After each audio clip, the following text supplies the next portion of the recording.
రోజు రోజుకి గోల్డ్ రేట్లు పెరుగుతున్నాయి. తాకట్లో ఉన్న బంగారానికి వడ్డీలు పెరుగుతున్నాయని టెన్షన్ పడుతున్నారా? కొమ్మూరి గోల్డ్ వచ్చాక ఆ టెన్షనే పోయింది. కొమ్మూరి గోల్డ్.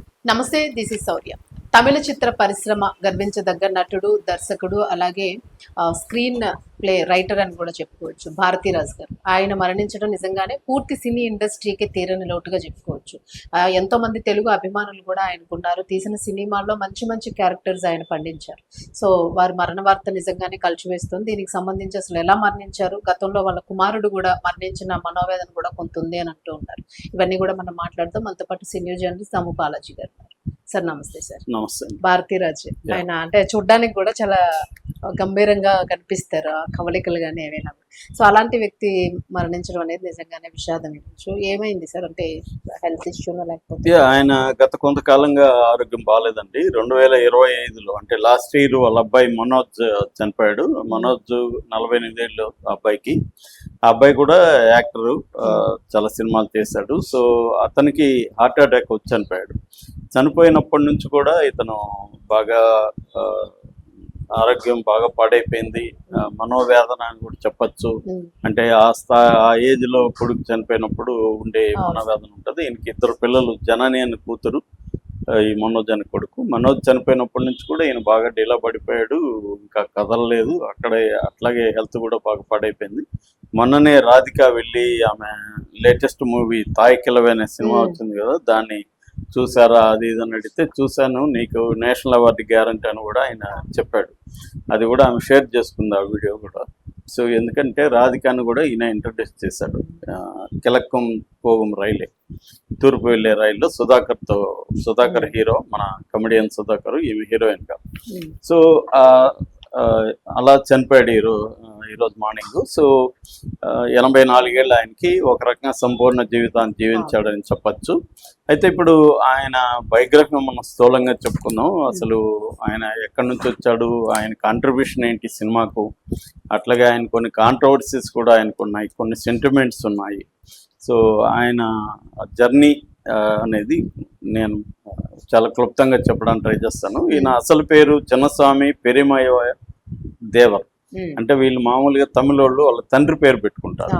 అలాగే వీళ్ళ నాన్న పేరు పెరియమయ అనే పేరు. వీళ్ళ అమ్మ కరుతమ్మాలు. వీళ్ళది తెని అనే ఒక జిల్లా ఉంటుంది. తెనిలో అల్లినగరం అనే ఒక స్మాల్ పల్లెటూరు. సో ఈయన 5వ వాడు అనమాట ఫ్యామిలీలో, 5వ అబ్బాయి. సో ఇతనికి చిన్నప్పటి నుంచి కూడా స్కూలింగ్ పెద్ద ఇంట్రెస్ట్ ఉండేది కాదు. స్కూల్కి సరిగ్గా వెళ్ళేవాడు కాదు. స్కూల్కి అని బయలుదేరి అక్కడ చుట్టుపక్కల చిన్న చిన్న అడవి ప్రాంతం ఉంటే అక్కడంతా తిరుగుతూ మళ్ళీ బెల్లి కొట్టే సౌండ్ విని ఆ పిల్లలతో కూడా కలిసి వచ్చేవాడు. అంటే ఎక్కువగా పద్యాలు పాడడం, తర్వాత శివాజీ గణేశన్ అంటే ఇష్టం. శివాజీ గణేశన్ డైలాగ్స్, పరాశక్తిలో అవి చూసి గట్టిగా చెప్పడం, ఇవన్నీ వాళ్ళ సారు, తమిళ్ సార్ అక్కడ రామలింగం అని ఆయన గమనించి ఈ అబ్బాయిలో చదువు ఇంట్రెస్ట్ లేదు కానీ టాలెంట్లు ఉన్నాయని చెప్పి ఆ అబ్బాయి తనకి నాటకాలు వాటిలో ప్రోత్సహించాడు. అలాగా ఇతను మెల్లగా మళ్ళీ ఈ ఫోల్డ్లోకి వచ్చాడు. అంతకుముందు ప్రకృతిలో తిరగడం అలాగే ఉండేవాడు. మెల్లగా కన్స్ట్రక్టివ్గా పాటలు పాడడం, ఫోక్ సాంగ్స్ పాడడం, నాటకాలు వేయడం, ఇలాగా వచ్చాడు అనమాట. అలాగా నాటకాలు వేస్తున్నప్పుడే ఇళయరాజా కూడా ఇతనికి పరిచయం అయ్యాడు. సో తర్వాత కాలంలో వాళ్ళ జంట దేశాన్ని ఒక ఊపు, సినిమా రంగాన్ని ఊపడం, దానికి బేసు అక్కడే అనమాట. అంటే ఇళయరాజా వాళ్ళ బ్రదర్స్ గంగయ్యవరన్ అండ్ భాస్కర్ ముగ్గురు అనమాట. వాళ్ళ ముగ్గురితో ఇతనికి మంచి అనుబంధం వచ్చింది. మొదట్లో గౌరవంగా పిలుచుకునే వాళ్ళు, తర్వాత ఒరే తరే అనుకునే స్థాయికి వీళ్ళు రిలేషన్షిప్ వచ్చింది అనమాట. సో అలాగా నాటక రంగంలో నుంచి తనకు సినిమా పిచ్ అనేది మొదలైంది. సో అట్లా అప్పట్లో అక్కడైనా సినిమా అంటే చెన్నైకి వెళ్ళాల్సిందే. సో అలాగే ఈయన కూడా బయలుదేరి చెన్నైకి వచ్చాడు. చెన్నైలో చిన్న పనులు చేసుకుంటూ ట్రై చేస్తున్నాడు. ఈ టైంలో అతనికి అసిస్టెంట్ డైరెక్టర్గా పుట్టన్న కనగాలి. అప్పుడు ఏంటంటే సౌత్ ఇండియా ఇండస్ట్రీ అంతా మద్రాసు, అప్పట్లో చెన్నై కాదు, మద్రాసులో కేంద్రీకృతమైంది. కాబట్టి పుట్టన్న కనగాళ్ళు కన్నడలో one of the best directors అండి. చాలా పాపులర్ డైరెక్టర్ ఆయన దగ్గర ఈయన పనిచేసే అవకాశం వచ్చింది. ఆయన దగ్గరే ఈయన ప్రధానంగా నేర్చుకున్నాడు అని చెప్పొచ్చు. అలాగే మన తెలుగు డైరెక్టర్ పుల్లయ్య, ఆయన దగ్గర కూడా పనిచేశాడు. అట్లాగే మలయాళ డైరెక్టర్ కృష్ణన్ నాయర్ ఆయన దగ్గర పనిచేశాడు. తమిళ డైరెక్టర్ జగన్నాథ్ దగ్గర పనిచేశాడు. ఈ 4 డైరెక్టర్ల దగ్గర ఎక్కువగా పనిచేశాడు. ఎక్కువగా ఆయన చెప్పుకునేది 2 డైరెక్టర్లు, ఒకరు పుట్టన్ని కనగాలు, 2 పుల్లయ్య. వీళ్ళిద్దరి దగ్గర ఆయన డైరెక్షన్ అవన్నీ నేర్చుకున్నాడు. నేర్చుకున్న తర్వాత ఆయనకి ఫిల్మ్ డివిజన్ నుంచి ఏదో ఆఫర్ వచ్చింది, చిన్న సినిమా దీవి. సో దానికి అప్లై చేశాడు, శాంక్షన్ అయింది. ఆ చిన్న సినిమా ప్లాన్ చేశాడు, కానీ అది జరగలేదు. జరగనప్పుడు దాన్ని ఆ స్క్రిప్ట్ను పట్టుకొని ప్రొడ్యూసర్ల దగ్గర తిరుగుతా ఉంటే ఒక ప్రొడ్యూసర్ ఈయనకి చేస్తానని ముందుకు వచ్చాడు. సో అదే 16 ఏళ్ళ వయసు అని మన రాఘవేంద్రరావు గారు దాన్ని రీమేక్ చేశారు. తమిళ్లో 16 వైద్యనీలు అంటారు. అప్పుడు రజనీకాంత్ విలన్ గా, కమల్ హాసన్ కుంటివాడిగా, శ్రీదేవి 16 ఏళ్ల వయసుగా ఇవి చేశారు. అప్పుడు చేస్తున్నప్పుడు కూడా అందరూ ఇదేంటి, అప్పటి వరకు ఏంటంటే సినిమా అంటే స్టూడియోలో షూట్ చేయాలి, డైలాగులు డ్రామాటిక్ గా ఉంటాయి, మేకప్లు ఓవర్ గా ఉంటాయి, ఇవన్నీ ఉంటాయి. ఇతనేం చేశాడు, కంప్లీట్ గా మార్చేశాడు. కంప్లీట్ నేచురల్ గ్రామం. ఆ తర్వాత ఎవరికి పెద్ద మేకప్లు లేవు, కాస్ట్యూమ్స్ విపరీతమైన కాస్ట్యూమ్స్. నేచురల్ పల్లెల్లో, ఆ పల్లెల్లో ఎలా ఉంటారో అలాగే ఉంటారు అందరూ. డైలాగులు కూడా పెద్ద పెద్ద డైలాగులు, డ్రామాటిక్ డైలాగులు లేవు. నేచురల్ డైలాగ్స్ చిన్నవి, ఎక్కువగా హావభావాలతో ఎక్స్ప్రెస్ చేయడం, ఎమోషనల్గా, ఇవన్నీ మార్చేశాడు మొత్తం. సో కంప్లీట్గా మార్చేసినాక సినిమా ఎవడు కొనలేదు. సినిమా చూసిన వాళ్ళంతా ఇదేదో ఎక్స్పెరిమెంట్ లాగా ఉంది, ఈ సినిమాని ఎవడు చూస్తాడు అన్నట్టుగా ఉన్నారు. దీంట్లో పెద్ద హీరోయిజం లేదు. అతనేమో కుంటాడు, ఈమెమో ఒక మోసపోయిన, రేపు గురైన వ్యక్తి. సో అతను రజనీకాంత్ చంపేసి జైలుకి వెళ్తాడు. సో ఇలాంటి కథను ఎవడు చూస్తాడు అనేది అందరూ అనుకున్నారు. చివరికి ప్రొడ్యూసరే అతను రిలీజ్ చేశాడు సొంతంగా. రిలీజ్ చేసినాక క్రిటిక్స్ దీన్ని బాగా పైకి లేపారు. అంటే తమిళ సినిమాలోనే ఒక వెరైటీగా ఉంది, ఒక బాగా రెవల్యూషన్ ఈ సినిమా అని చెప్పి వాళ్ళు బాగా పైకి లేపారు. రెండోది పుట్టన్ని కనగాల లాంటి వాళ్ళ ఆశీర్వాదం కూడా ఉంది. వాళ్ళు పాపులర్ కాబట్టి, ఆయన దగ్గర పనిచేస్తున్నారు కాబట్టి దీన్ని బాగా బడ్జ్ వచ్చింది. దాని తర్వాత అది 175 రోజులు ఆడిందన్నమాట. 2 times రిలీజ్ అయినట్టుంది. మళ్ళీ రిలీజ్ అయింది. చాలా అప్పట్లో బడ్జెట్ కూడా 5 లక్షలు అండి. రజనీకాంత్ 3,000 అంటే అందులో 500 ఎగ్గొట్టారు ప్రొడ్యూసర్. సో అలాగా శ్రీదేవి ఇంకా అక్కడ నుంచి శ్రీదేవి వెరీ పాపులర్ అయింది. దాని తర్వాత మన రాఘవేంద్రరావు ఇంకా గ్లామర్ గా ఆమె చూపించాడు. సో అలాగా ఫస్ట్ సినిమా అండి. దాని నుంచి వరుసగా 5 సినిమాలు ఇతను హిట్ అన్నమాట. ఆ తర్వాత 6వ సినిమా నెలలుగా ఉంటది, నీడలో, అది ఫ్లాప్ అన్నమాట. ఫస్ట్ ఫ్లాప్ 6వ సినిమా ఏది ఫ్లాప్. ఫస్ట్ వరుసగా 5 సినిమాలు. అయితే బిగినింగ్ లో ఈయన రూరలే తీస్తాడు, అర్బన్ తీలేడు అన్నట్టుగా వస్తున్నప్పుడు ఆయన సిగపూర్ రోజాగల్, ఎర్ర గులాబీలు మన కమల్ హాసన్ తో అప్పుడు చెన్నై నగరాన్ని చూపించడం గానీ, ఒక అర్బన్ సెట్టింగ్స్, ఒక ఇప్పటికి కూడా నాకు తెలిసి అలాంటి ఒక థ్రిల్లర్ మళ్ళీ ఎవరు తీయలేదండి. ఒక డిఫరెంట్ థ్రిల్లర్, అది సీరియల్ కిల్లర్ లాంటిదే గానీ ఒక డిఫరెంట్ గా ఉంటది అది. సో శ్రీదేవి కమల్ హాసన్ కెమిస్ట్రీ కూడా వండర్ఫుల్ గా వర్కౌట్ అయింది ఆ సినిమాలో.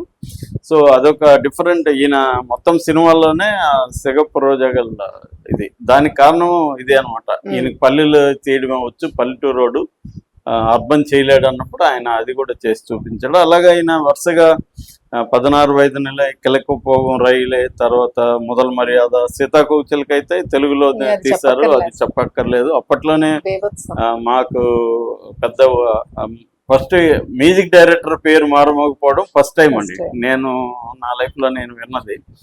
అప్పుడు భారతీరాజా పేరు కంటే ఎవరో ఇళయరాజా అంట, ఇళయరాజా పాటలు ఎక్కడ చూసినా టీ బంకుల్లో, టీ షాపుల్లో, ఎక్కడ హోటల్లో ఈ లౌడ్ స్పీకర్లు పెట్టి అప్పుడు వినిపించేవాళ్ళం.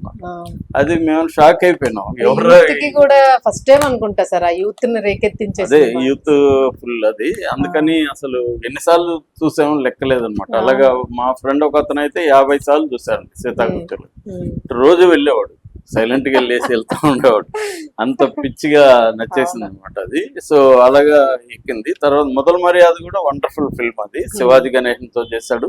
శివాజీ గణేషన్ ఒక ఇంటర్వ్యూలో చెప్పాడు, నేను పెద్ద పెద్ద భీమ్ సింగ్ లాంటి వాళ్ళని కూడా ప్రశ్నించేవాడిని నా క్యారెక్టర్, స్క్రిప్ట్ వాటి మీద. కానీ భారతీరాజు మాత్రం ముందే అనేసాడు, అసలు మీరేం క్వశ్చనే చేయకూడదు సార్, నేను చెప్పింది చేయాలన్నాడు. నేను కూడా సరే అన్నాను. అంటే అని ఆయన ఆయన కాన్ఫిడెన్స్ అందుకంటే అట్లాంటి క్యారెక్టర్ ఎవరు కూడా చేయలేరు. అంటే ఒక ఆ స్థాయిలో ఉన్న వ్యక్తి ఒక మామూలుగా ఉన్న ఒక అమ్మాయితో లవ్, అది కూడా పెళ్ళి అయిన వాడు, భార్య దగ్గర చాలా చీవాట్లు చీకొట్టుకునే టైప్ క్యారెక్టర్, ఒక డిఫరెంట్ జాన్రాతో ఉంటది. అది మొదల మర్యాద తెలుగులో దాని పేరు ఏదో ఉంటుంది, తెలుగులో కూడా వచ్చింది. అది తెలుగులో కూడా పెద్ద హిట్ అయింది. డైలాగులు కానీ పాట కానీ అవన్నీ కూడా. ఈవెన్ మనకి సీతాకోకచిలుక కూడా ఆయనకి నేషనల్ అవార్డు వచ్చింది ఆ సినిమాకి. అసలు మొత్తం డిఫరెంట్ సార్ ఆ టైప్ సినిమా. జానకి కూడా బెస్ట్ ప్లేబ్యాక్ సింగర్ గా వచ్చింది ఆ సినిమాకి, అదే సిరిమల్లెపు పాటకి. అలాగా ఇంకా ఆయన టిక్ టిక్ టిక్, మన్వాసన, వేదం పొద్దు, అలైగల్ ఓవైద్యుల్లో ఇలా చేస్తాడు. మన చిరంజీవితో ఆరాధన అంటే తమిళ్ సినిమా సత్యరాజ్ చేస్తుంటే దాన్ని మళ్ళీ రీమేక్ చేశాడు. ఒక రకంగా రీమేక్స్ కూడా తమిళ నుంచి తెలుగు రీమేక్స్ కూడా సీతాకోకచిలుకతో సారీ 16 వయదునిళ్లతో మొదలైందని చెప్తారు. అది మళ్ళీ హిందీలోకి వెళ్ళింది, కన్నడ రైట్స్ ఉన్నారు, మళ్ళీ మలయాస్ లాంగ్వేజ్ లో కూడా అది రీమేక్ చేశారు.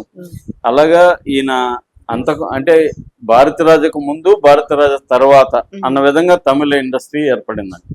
ఎందుకంటే ఒక స్టూడియోల నుంచి సినిమాను విముక్తి చేయడం కానీ, నేచురల్ సెట్టింగ్స్ లో చూపించడం కానీ, గ్రామాల్లో ఉండే జీవితం చూపించడం కానీ, అట్లాగే దళితులు వాళ్ళ ప్రేమలు వాళ్ళ ఇది చూపించడం కానీ ఇలాగా అంతా ఇదైంది. ఈయన మతాన్ని కులాన్ని కూడా అటాక్ చేస్తాడు సినిమాలో.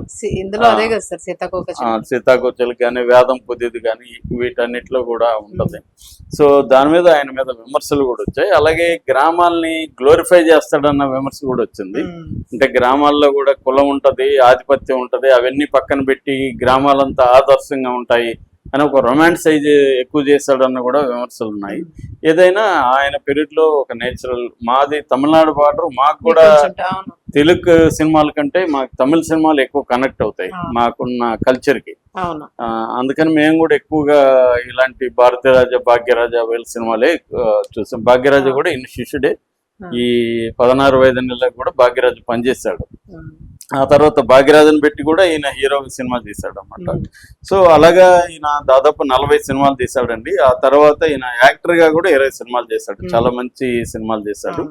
ఆ మధ్య కాలంలో కూడా మహారాజా సినిమాలో కూడా యాక్ట్ చేశాడు. దాని తర్వాత ఈయనకి అవార్డుల పరంగా చెప్పుకోవాలంటే ఇప్పటివరకు ఆయనకి 6 నేషనల్ అవార్డులు వచ్చాయి, 6 స్టేట్ అవార్డులు వచ్చాయి, ఒక నంది అవార్డు వచ్చింది, 4 ఫిల్మ్ఫేర్ అవార్డులు వచ్చింది, doctor of letters Satyabhama university ఇచ్చారు. ఆ తర్వాత పద్మశ్రీ అవార్డు వచ్చింది అనమాట అవార్డుల పరంగా. అట్లాగే ఈయన కాంట్రవర్సీస్ ఉన్నాయి ఈయన మీద. ఈయనకి ఇళయరాజుకి కూడా మధ్యలో చెడింది, చాలా కాలం అసలు వీళ్ళు మాట్లాడుకోలేదు. అప్పుడు నష్టపోయింది తమిళ ప్రేక్షకులే అని కూడా క్రిటిక్ అన్నాడు. వీళ్ళ గొడవ వల్ల నష్టపోయింది, ఎందుకంటే వీళ్ళ కాంబినేషన్ అంత గొప్ప కాంబినేషను. అలాంటిది బ్రేక్ అయిపోయి ఇంకా ఏం సినిమాలు కనిపెట్టుకోలేదు. తర్వాత నా వల్లనే మా సంబంధం చెడిపోవడానికి నేనే కారణం అని కూడా ఆయన ఓపెన్ గా చెప్పుకున్నాడు. అంటే భారతీరాజలో ఒక గుణం ఏంటంటే ఆయన ఓపెన్ గా మాట్లాడే నేచర్ ఉంది. అదే ఒక్కొక్కసారి కాంట్రవర్సీ అయింది. కావేరీ విషయంలో కాంట్రవర్సీ అయింది, రజనీకాంత్కి యాంటీగా ఆయన మాట్లాడడం అప్పుడు పెద్ద కాంట్రవర్సీ అయింది. దాని తర్వాత ఈయన మహావీర్ నాల్ అని ఎల్టీటీకి సంబంధించిన దినం జరుపుతారు. ఇక్కడేమో ఎల్టీటీ బ్యాన్ ఇండియాలో, కానీ ఈయన మహానాల్కి అటెండ్ అవ్వడం, వాళ్ళకి సపోర్ట్ గా మాట్లాడడం అలాంటివన్నీ కాంట్రవర్సీ అయినాయి. అట్లాగే ప్రో జయలలిత అని చెప్పి కూడా ఈయన మీద ఈవెన్ రాధిక, శరత్ కుమార్ వాళ్ళు కూడా ఈయన మీద అటాక్ చేశారు ఒకప్పుడు. సో అలాగే చాలా వివాదాల్లో కూడా ఉన్నాడు. ఏదేమైనా ఈయన ఇంకొక సెంటిమెంట్ గురించి చెప్పాలి. సెంటిమెంట్ ఏంటంటే ఈయనకి 6 లెటర్ అంటే ఎందుకో ఇష్టం అనమాట. ఇష్టం. ఆర్ అనే పదం, ఆ లెటర్ ఇష్టం. అందుకని ఆయన హీరోయిన్లకంతా పేర్లు రాధా, రాధిక, రేవతి, రేఖ ఈ 4 పేర్లు ఆయన పెట్టాడు. 6తో ఉండే పేర్లు పెట్టాడు. అంటే ఆయనకి సెంటిమెంట్ అనమాట. అలాంటి 6తో ఉండే హీరోయిన్ ఉంటే సినిమా హిట్ అవుతుంది అనే ఒక సెంటిమెంట్ ఉంది. అందుకని వీళ్ళందరికీ ఆయన పేర్లు పెట్టాడు. మన విజయశాంతితో కూడా ఆయన సినిమా తీశాడు. తర్వాత ఈయన ఇంట్రడ్యూస్ చేసిన వాళ్ళల్లో చెప్పుకోవాలంటే కార్తిక్, రాధా, రేవతి, రాధిక వీళ్ళని ఇంట్రడ్యూస్ చేశారు. విజయశాంతికి బ్రేక్ కూడా ఈయన సినిమాతోనే వచ్చింది తమిళ్లో. తర్వాత జనగరాజ్ కానీ, వడుకరసు మొదల మర్యాదలు ఉంటుంది ఆవిడ, చంద్రశేఖర్, పాండ్యన్, నెపోలియన్ వీళ్ళందరినీ క్యారెక్టర్ ఆర్టిస్టులు వీళ్ళందరినీ కూడా ఆయన ఇంట్రడ్యూస్ చేశాడు. అట్లాగే ఈయన దగ్గర డైరెక్టర్లుగా కె భాగ్యరాజ, మణివన్నన్, మనోబాల, త్యాగరాజన్, పొన్వన్నన్ ఇలాంటి మంచి తమిళ డైరెక్టర్లు కూడా ఈయన క్యాంపు నుంచి వచ్చారు. ఓకే. ఈయనకి ఈకునర్ ఇమయం అనే బిరుదు అనమాట. ఇమయం అంటే హిమాలయ పర్వతం, ఓకే. ఈకునర్ అంటే దర్శకుడు, దర్శక శిఖరం అనొచ్చు మనం తెలుగులో. సో అలాంటి ఒక బిరుదు కూడా ఉంది. ఏదేమైనా ఈయన ఒక ముద్ర, భారతీ రాజా సినిమా అంటే ఇప్పటికి కూడా ఒక బ్రాండ్ అనేది ఏర్పడింది. తమిళ సినిమాల్ని స్టూడియోల నుంచి విముక్తి చేయడం, ఫేక్ యాక్టింగ్ నుంచి విముక్తి చేయడం, ఆ తర్వాత నేచురల్ సెట్టింగ్స్, డైలాగ్స్ తక్కువగా ఉండడం. అంతకుముందు డ్రామాటిక్ గా పెద్ద పెద్ద డైలాగులు అవన్నీ ఉండేవి తమిళ్లో. శివాజీ గణేశన్ సినిమాలు చూస్తే మనకి తెలుస్తుంది, ఎంజీఆర్ శివాజీ అట్లా. ఈవెన్ పొన్నియిన్ సెల్వం సినిమా కూడా ఈయన డైరెక్ట్ చేయాల్సింది. ఎంజీఆర్ అడిగాడు కూడా ఈయన. కమలాసన్ శ్రీదేవన్ పెట్టుకొని పొన్నియిన్ సెల్వం తీయండి, నేను ప్రొడ్యూస్ చేస్తానని కూడా చెప్పాడు. కానీ అది ముందుకు వెళ్ళలేదు. చివరికి మణిరత్నం తీశాడు. సో అలాగా ఈయన ఆ తర్వాత కూడా ఈయన పొలిటికల్ కూడా చేరాలనుకున్నాడు. బిగినింగ్ లో ఈయన కాంగ్రెస్ దీంట్లో ఉపన్యాసాలు ఇచ్చేవాడు. గ్రామాలకు వెళ్ళి కాంగ్రెస్ పార్టీ తరఫున ఉపన్యాసాలు. అది ఇవ్వడానికి ప్రధాన కారణం ఏంటంటే డబ్బులు. వాళ్ళు నువ్వు ఉపన్యాసాలు ఇస్తే నీకు డబ్బులు ఇస్తుంది పార్టీ అంటే అలాగా వెళ్ళాడు. అయితే కామరాజుని వాళ్ళ సొంత నియోజకవర్గంలో ఓడించేసరికి ఈయనకి రాజకీయాల మీద విరక్తి వచ్చింది. అంటే ఆయనతో పెద్ద ఆయన్ని ఓడించారు వీళ్ళు అన్న విరక్తి వచ్చి దూరంగా ఉన్నాడు అప్పటి నుంచి. అందువల్ల ఆయన ఇప్పుడు రాజకీయాల వైపు వెళ్ళలేదు. సో ఏదేమైనా ఒక ముద్ర వేసిన డైరెక్టర్, ఒక డిఫరెంట్ సినిమాలు తీసిన డైరెక్టర్, మన తెలుగు కూడా సుపరిచితుడు. ఈవెన్ కృష్ణతో జమదగ్ని కూడా తీశాడు ఈయన. సో అలాగే డిఫరెంట్ ఉంటది. సో అలాగా ఇండియన్ సినిమాలోనే భారతీ రాజా ఒక ప్రత్యేకమైన బ్రాండ్, ముద్ర ఉన్న డైరెక్టర్ అని చెప్పుకోవచ్చు. ఆయన చనిపోవడం గ్యారంటీగా విషాదం అనేది చెప్పాలి. Thank you.